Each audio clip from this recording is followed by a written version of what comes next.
Hello, welcome to MHS News. I'm Mariah Stringer. And I'm Kaylee Donaldson. Today is Friday the 22nd of March. Today is National Goof Off Day. Let's go over to William to see who the Teacher of the Week is. The Teacher of the Week for this week is Coach Sandberg. Thank you for being such an outstanding teacher. If you would like to vote on the next Teacher of the Week, we will be in the lunchroom during B-Lunch. Now back to the desk. Now on to the stories. Armando, the racing pigeon, sells for a record of $1.4 million and auctioned in 2017 and 2018. Armando was the best racing pigeon in Belgium. The owners were expecting $500,000 but got over 28 times more money out of the deal. Florida man attacked by a crazy squirrel trained by a neighbor. Freaking squirrel attacked me, Robert Armstrong posted on his Facebook page on Sunday. The man who trained the squirrel said he never did such a thing and chased it with a BB gun. Now let's check out the weather with William.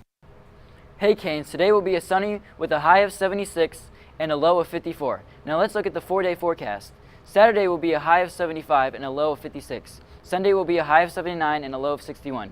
Monday will be a high of 81 and a low of 64. Finally, Tuesday will be a high of 80 and a low of 64 with scattered thunderstorms. Now back to the desk. Thanks, William. On this day in history, in 1962, Bob Dylan released his first album, Broadcast Ballads Volume 1. His song Blowin' in the Wind and The Times They Are Changin' became an anthem for the anti-war movement.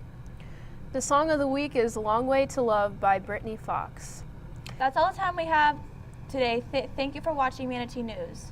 Make sure to have a safe and fun spring break. Don't forget to watch our special packages. And as always, stay classy, Manatee!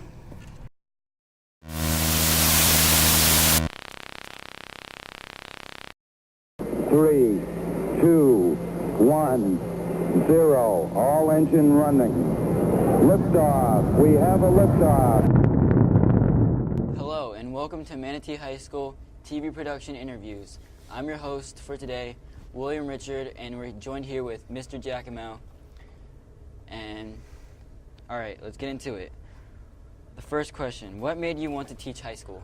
I became a teacher, this is my 17th year, so 17 years ago I started with elementary school, and I did a couple years with that, and I went to middle school and I did 6 years at a middle school, and I was almost ready to quit teaching actually. This position opened up at Manatee High School for TV production and guitar, which I thought, well, I've been playing guitar my whole life, and TV production, it's what I went to college for, so it's kind of like it made the job for me.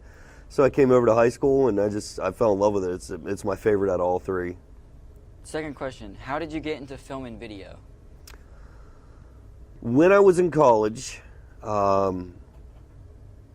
had done 2 years of all like the basic classes, and I got those all done and out of the way, and it was time to pick a major because I was undeclared for the first 2 years. So then I chose elementary education, and I hated the classes, and I couldn't stand a lot of the people that were doing it, my professors and all that kind of stuff, and I swore I would never be a teacher.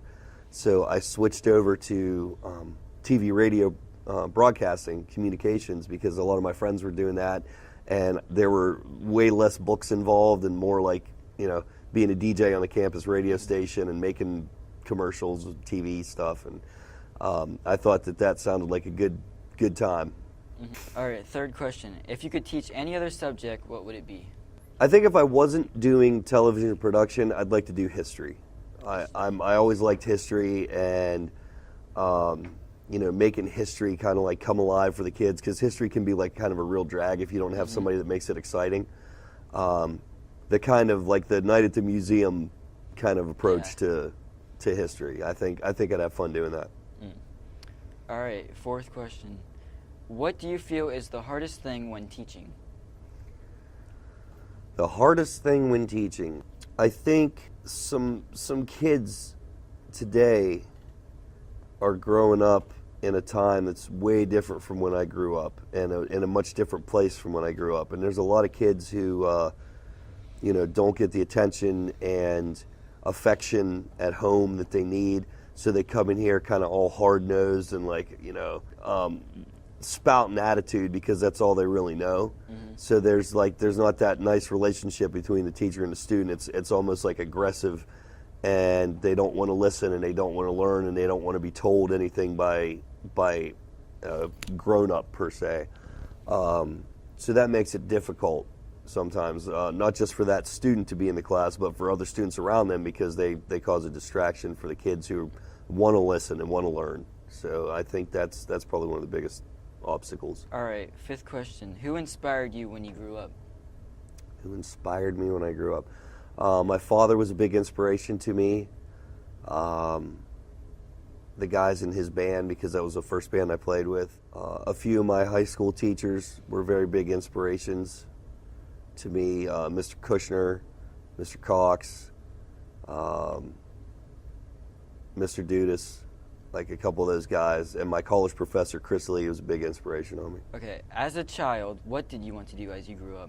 When I was a kid, I grew up in Pittsburgh, landlocked, no oceans or anything around there, but I always thought it'd be really cool to be a marine biologist and kind of like study sharks and dolphins and whales and like tag them in the water and see how they migrate and their feeding patterns and all that kind of stuff. I always thought that would be really cool, but I grew up in Pittsburgh with no oceans around me, so that was kind of out. All right, the last question. Where do you plan to take the TV production course? Well, where do I plan to take it? I would like to, with the new equipment that we're getting, obviously we're moving forward in the production area back here. The field production has always been pretty well done by the students and myself in the class, and we've won a lot of awards, competitions, contests, that sort of thing, with like the Crossway Fishing Tournament, the Film Rush, a lot of things like that, the TSA competitions. But as far as like the actual broadcast end of it, the studio production end of it, I think with the new equipment that we're getting, a new TriCaster and a new switcher and new video cameras for back here in the studio, I think that I'm going to put a lot of focus on that, because we're going to have the newer, updated equipment.